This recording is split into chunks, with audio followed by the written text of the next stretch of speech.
70 का वो दशक था या उससे पहले का जो दौर था, कई चीज़ें जो भारतीय टीम के ख़िलाफ़ जाती थी, है ना, चाहे वो अंपायरिंग ही हो या एक जो नैरेटिव बनाया जाता था कमेंटेटर्स के द्वारा। क्या ये सच में ऐसा होता था? कुछ आपको उस समय की याद है? बस ये टॉपिक तो आप ना छेड़ें तो ही अच्छा है, क्योंकि इतना होता था। आप देखिए कि अगर मैं ऐसे ही नहीं बोल रहा हूँ, अगर आप सनी गावस्कर की जो पहली किताब थी द सनी डेज, यस। वो बहुत ही लोकप्रिय और बेस्ट सेलर साबित हुई।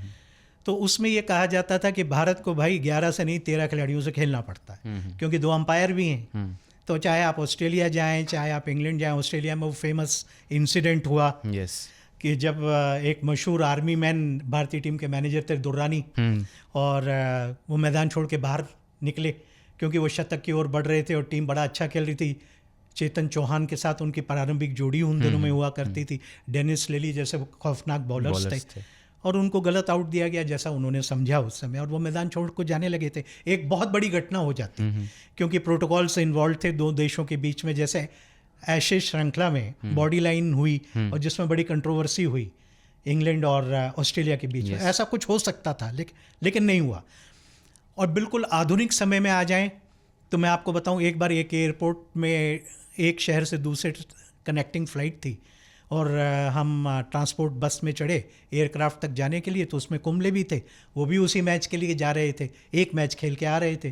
तो थोड़ा सा ब्रेक ले लिया, टीम के साथ नहीं गए, घर जाके लौट रहे थे।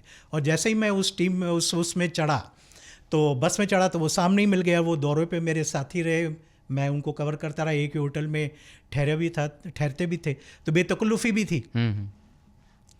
तो मैंने उनसे बोला, मैंने कहा कि इंडिया के खिलाफ पिछले मैच में बहुत अंपायरिंग डिसीजंस खिलाफ गए, लेकिन पता नहीं क्यों जो मीडिया है वो उसको सपोर्ट नहीं कर रही है। तो वो बोले बिल्कुल गलत बात है, बहुत डिसीजंस हमारे खिलाफ गए। फिर आप देखें, वेस्ट इंडीज़ का दौरा था 2005 या 6 की बात है। सेंट किट्स या सेंट लूसिया में से कोई एक ग्राउंड था, राहुल द्रविड़ कैप्टन थे, ग्रेग चैपल। तो खेल की समाप्ति के बाद एक छोटा सा वो एक टेबल लगती थी एक हॉल में, खिलाड़ियों के साथ और कमेंटेटर्स वगैरह उसमें होते थे। तो I walked up to Rahul Dravid, Brian Jerling एक यंग अंपायर आए थे। अच्छा, अंपायर की सिलेक्शन में भी थोड़ी कसमसाहट रहती थी कि सही सिलेक्शन नहीं हुआ, भारत के खिलाफ नए नए अंपायर्स का प्रयोग किया जाता था, वो भी एक मुद्दा था। दिन भर अनिल कुंबले को एक भी LBW नहीं दिया, और भारतीय टीम बहुत निराश थी। और हम एज ए कमेंटेटर हमको लगता था ये अन्याय हो रही है। तो I walked up to Rahul Dravid और मैंने कहा कि बहुत निर्णय भारत के खिलाफ आज गए हैं, क्योंकि कमेंटेटर से कई बार पूछते भी हैं लोग कि आपकी क्या राय है, आप देखते हैं कि वो 7 घंटे हम खेल देखते हैं। तो राहुल द्रविड़ की शख्सियत, उनकी पर्सनैलिटी जो प्रसिद्ध है, तो उन्होंने कहा क्या करेंगे विनीत, नया अंपायर है। तो he took it in his stride, और इसलिए वो एक महान कप्तान, खिलाड़ी और एक शख्सियत और एक ऐसी पर्सनैलिटी साबित हुई जो यंग जो क्रिकेटर्स हैं उनको उनका अनुसरण करना चाहिए। तो अंपायर्स का तो मसला है और हमेशा रहा है। कई बार ये भी होता था, जैसे कि वेस्ट इंडीज़ में उसी दौरे पे एंटीगा में मैच हो रहा था, और पास में ही वो जेल थी जिसमें विवियन रिचर्ड्स के फादर काम करते थे।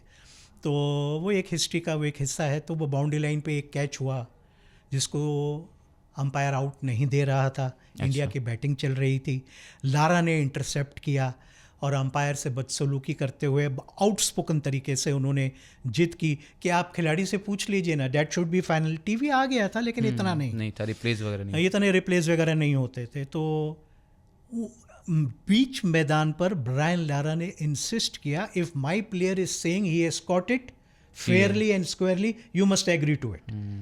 और उस पे अंपायर्स ने ब्रायन लारा को रिपोर्ट भी किया, हालांकि वो निर्णय भारत के पक्ष में नहीं जा पाया और वो आउट करार दे दिया गया। और सबको उम्मीद थी कोई डिसिप्लिनरी एक्शन होगा लारा के ऊपर। लारा बहुत सज्जन, बहुत अच्छे, मिलनसार और मृदुल स्वभाव के थे। बाद में शाम को उनसे भी पार्टी में मुलाकात हुई। लेकिन मुझे एक भारतीय के दृष्टिकोण से, सुबह सुबह अंपायर थे पाकिस्तान के असद रौफ, अब मित्र भी थे। तो मैंने उनसे जाके पूछा कि क्या एक्शन हुआ ब्रायन लारा पे, क्योंकि मुझे लिसनर्स को रिपोर्ट करना पड़ेगा। मैंने मन में सोचा कि लिसनर्स को बताना पड़ेगा, क्योंकि काफ़ी तूल पकड़ चुकी थी वो बात, बाउंड्री लाइन पे कैच, और हम लाइव टेस्ट मैच कवर कर रहे थे जो आज संभव नहीं है। 5 दिन के लिए टेस्ट मैच केवल 2 कमेंटेटर हम कवर करते थे, तो एक इंग्लिश एक हिंदी का। तो असद रऊफ ने कहा कि कोई पर्याप्त रिप्लेस देखने को नहीं मिले, इसलिए वो छोड़ दिया गया। जबकि मुझे मालूम था कि जो हिस्सा रेलिवेंट था वो बाकायदा उसमें मौजूद था। तो इस तरीके के इंसिडेंट्स भारतीय टीम के साथ होते रहते थे और उसको मैं बखूबी उठाता था, उसके तह तक पहुंच के उसका रिजल्ट्स लाता था और टिप्पणी अंपायर से, मैच रेफरी से, सबसे पूछता था और बताता था। तो वो बात गलत नहीं है, अंपायर्स के निर्णय। ये तो आईपीएल आने के बाद और आईपीएल में उनको मौका मिले अंपायरिंग करने के बाद बहुत कुछ बदल गई हैं चीज़ें। नहीं तो पाकिस्तान का दौरा था 2003 का, जिसमें हम टेस्ट मैच भी जीते और वनडे भी जीते और फ्लाइट डिले हो गई। लाहौर एयरपोर्ट पे हम बैठे हुए थे। मैं आपको बताऊं कि डेविड शेपर्ड, क्योंकि वो काफ़ी घुल मिल गए थे, तो वो बार पे बैठे हुए थे, बार स्टूल पे, और मैं उनके पास जाके खड़ा हो गया। तो मैंने कहा कि ये जो निर्णय भारत के खिलाफ इतने जाते हैं, कभी कभी ऐसा लगता है जैसे कोई योजनाबद्ध तरीके से जा रहे हैं। तो शायद वो कुछ, अब वो आज स्वर्गवासी हो चुके हैं, भगवान उनकी आत्मा को शांति दे और वो जहाँ भी हो प्रसन्न हो, और उनके लिए दुआएं ही उठती हैं। बड़े बड़े ही प्यारे इंसान थे, यस, बहुत प्यारे व्यक्ति थे। तो उन्होंने बोला मेरे कान में ले जाके, देखो मामला तो कुछ ऐसा ही है। तो उसके बाद उन्होंने ये भी कहा कि लोगों को शायद ऐसा लगता है कि अगर भारत के खिलाफ निर्णय देंगे तो असाइनमेंट ज़्यादा मिलेंगे। हाँ भैया, देखिए 2000 के शुरू के दशक की बात है ये। तो ये चीज़ें हैं, अब ये कितनी तथ्य हैं कितनी नहीं है, लेकिन कानों को सुनने को मिला। बिल्कुल। बल्ला बोल।